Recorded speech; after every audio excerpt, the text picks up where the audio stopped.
جی السلام علیکم. میری آپ سے 221ویں 221 ملاقات ہے. امید ہے آپ خیریت سے ہوں گے. کرونا کی وبا میں احتیاط کریں. میرا چینل سبسکرائب کریں. کمنٹس لکھیں. مجھے انتظار رہے گا. ابھی میں یورپ سے 2001 میں واپس پاکستان پہنچ گیا. جیسا کہ میں نے بتایا کہ میں وہاں سے ویزا رینیو کرا کے پرتگال سے اور ریٹرن ٹکٹ لے کے آیا تھا. اور فلائٹ مس ہونے کا بھی میں نے آپ کو بتایا. ہماری ایئر لائنوں میں اور دوسرے ملکوں کی ایئر لائنوں میں دیکھیں کتنا فرق ہے کہ میری آن ورڈ فلائٹ لزابون سے کائرو سے جدہ، جدہ سے اسلام آباد تھی. وہ کسی وجہ سے مس ہو گئی. میں نے بتایا کہ ہیتھرو ایئرپورٹ پہ ایک رات کاٹی.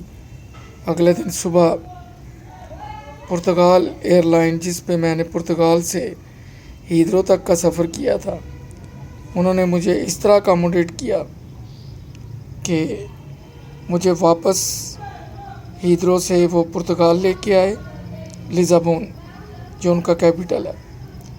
وہاں سے وہ مجھے ہالینڈ لے کے گئے اپنے خرچے پہ. انگلینڈ سے واپس لائے اپنے خرچے پہ. پھر لزابون سے سکیپول ایئرپورٹ ہالینڈ اپنے خرچے پہ لے کے گئے. پھر وہاں سے مجھے انہوں نے پی آئی اے میں اکاموڈیٹ کیا. میں اکثر ٹریول کرتا رہا ہوں مسقط اور پاکستان کے درمیان. فلائٹیں اکثر مس ہو جاتی تھیں اور مجھے معلوم ہے کہ مسافر کس طرح رولتے تھے، لیکن انہوں نے بہت زیادہ اکاموڈیٹ کیا. خیر، انہوں نے مجھے ایک پرنٹڈ پرفارما دیا تھا کمپلینٹ کا کہ gentleman you can claim. وہ میں نے فل کر کے دیا، لیکن افسوس کہ اس کا جواب مجھے نہیں آیا. خیر، میں پاکستان واپس پہنچ چکا تھا. اب مجھے سگنل ملنے شروع ہو گئے تھے کہ واپس نہ جائیں، اور مجھے وگرنہ میں شاید ویزا رینیو کرا کے واپس ہالینڈ ہی چلا جاتا. لیکن کافی چیزیں میرے علم میں لائے بغیر طے ہو چکی تھیں. اب میں نے پاکستان میں سروائیو کرنا تھا. ہینڈسم اماؤنٹ میں جو مسقط سے لے کے آیا تھا وہ میں نے رکھی ہوئی تھی. اس سے مجھے معقول ہر مہینے پیسے ملتے تھے. ہے تو پرسنل، لیکن جو میرے ذمہ ڈیوٹی لگائی گئی تھی، والد صاحب کی رخلت کے بعد اللہ انہیں جنت نصیب کرے، وہ میں فرض سمجھ کے نبھاتا رہا اور والدہ صاحبہ کی زندگی تک نبھاتا رہا. اللہ انہیں بھی جنت نصیب کرے. مجھے دوسروں کا پتہ نہیں، نہ ہی مجھے پتہ کرنے کی یا دھیان رکھنے کی ضرورت ہے. خیر، اب مجھے یہ فکر تھی کہ جو بینک سے مل رہے ہیں وہ کتنی دیر چلنے ہیں، اور جب بچوں کی ہائر ایجوکیشن ہونی ہے، انہیں ان کیش کروانا ہے، تو پھر اس کے بعد کیا ہونا ہے. اس درمیان میں شہر میں نزدیک ہی ایک دو جگہ بڑی ویل لوکیٹڈ تھی، کریم پراپرٹی. توقیر بھائی نے مشورہ دیا لینے کے لیے، لیکن ان کے